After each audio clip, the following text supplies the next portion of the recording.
वट सावित्री व्रत कथा विवाहित महिलाओं के बीच अत्यधिक प्रचलित ज्येष्ठ कृष्ण अमावस्या के दिन आने वाले सावित्री व्रत की कथा निम्न प्रकार से है। भद्र देश के एक राजा थे जिनका नाम अश्वपति था। भद्र देश के राजा अश्वपति के कोई संतान न थी। उन्होंने संतान की प्राप्ति के लिए मंत्रोच्चारण के साथ प्रतिदिन 1,00,000 आहुतियां दी। 18 वर्षों तक ये क्रम जारी रहा। इसके बाद सावित्री देवी ने प्रकट होकर वर दिया कि राजन, तुझे एक तेजस्वी कन्या पैदा होगी।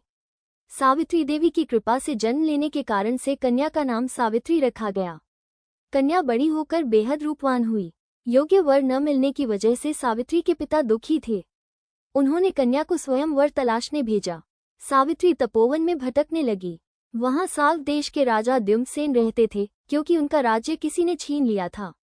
उनके पुत्र सत्यवान को देखकर सावित्री ने पति के रूप में उनका वर्ण किया। ऋषिराज नारद को जब ये बात पता चली तो वो राजा अश्वपति के पास पहुंचे और कहा कि हे राजन, ये क्या कर रहे हैं आप? सत्यवान गुणवान है, धर्मात्मा है और बलवान भी है, पर उसकी आयु बहुत छोटी है, वो अल्पायु है। 1 वर्ष के बाद ही उसकी मृत्यु हो जाएगी। ऋषिराज नारद की बात सुनकर राजा अश्वपति घोर चिंता में डूब गए। सावित्री ने उनसे कारण पूछा तो राजा ने कहा, पुत्री, तुमने जिस राजकुमार को अपने वर के रूप में चुना है वह अल्पायु हैं। तुम्हें किसी और को अपना जीवन साथी बनाना चाहिए।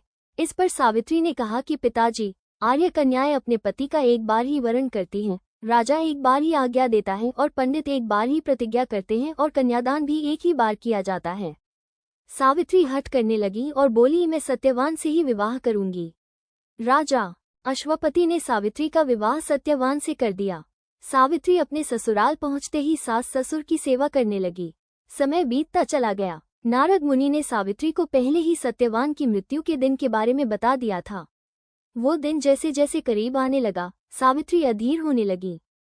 उन्होंने 3 दिन पहले से ही उपवास शुरू कर दिया। नारद मुनि द्वारा कथित निश्चित तिथि पर पितरों का पूजन किया। हर दिन की तरह सत्यवान उस दिन भी लकड़ी काटने जंगल चले गए, साथ में सावित्री भी गई। जंगल में पहुंचकर सत्यवान लकड़ी काटने के लिए एक पेड़ पर चढ़ गए। तभी उसके सिर में तेज दर्द होने लगा। दर्द से व्याकुल सत्यवान पेड़ से नीचे उतर गए। सावित्री अपना भविष्य समझ गई। सत्यवान के सिर को गोद में रखकर सावित्री सत्यवान का सिर से हिलाने लगी। तभी वहां यमराज आते दिखे।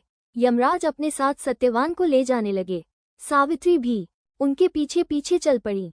यमराज ने सावित्री को समझाने की कोशिश की कि यही विधि का विधान है, लेकिन सावित्री नहीं मानी। सावित्री की निष्ठा और पतिपरायणता को देखकर यमराज ने सावित्री से कहा कि हे देवी, तुम धन्य हो, तुम मुझसे कोई भी वरदान मांगो।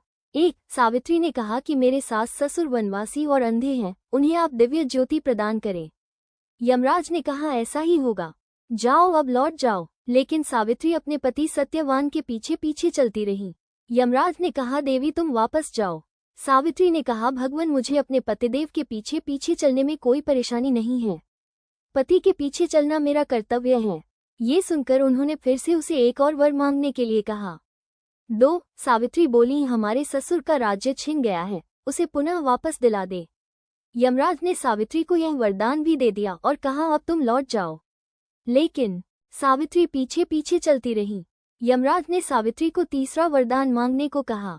3 इस पर सावित्री ने 100 संतानों और सौभाग्य का वरदान मांगा। यमराज ने इसका वरदान भी सावित्री को दे दिया। सावित्री ने यमराज से कहा कि प्रभु, मैं एक पतिव्रता पत्नी हूँ और आपने मुझे पुत्रवती होने का आशीर्वाद दिया है। ये सुनकर यमराज को सत्यवान के प्राण छोड़ने पड़े। यमराज अंतर्ध्यान हो गए और सावित्री उसी वट वृक्ष के पास आ गई जहाँ उसके पति का मृत शरीर पड़ा था। सत्यवान जीवंत हो गया और दोनों खुशी खुशी अपने राज्य की ओर चल पड़े। दोनों जब घर पहुंचे तो देखा कि माता पिता को दिव्य ज्योति प्राप्त हो गई है। इस प्रकार सावित्री सत्यवान चिरकाल तक राज्य सुख भोगते रहे। अतः पतिव्रता सावित्री के अनुरूप ही प्रथम अपने सास ससुर का उचित पूजन करने के साथ ही अन्य विधियों को प्रारंभ करें। वट सावित्री व्रत करने और इस कथा को सुनने से उपवास के वैवाहिक जीवन या जीवन साथी की आयु पर किसी प्रकार का कोई संकट आया भी हो तो वो टल जाता है। अगर आपको ये कथाएं पसंद है तो कृपया शेयर, लाइक या कमेंट जरूर करें। धन्यवाद।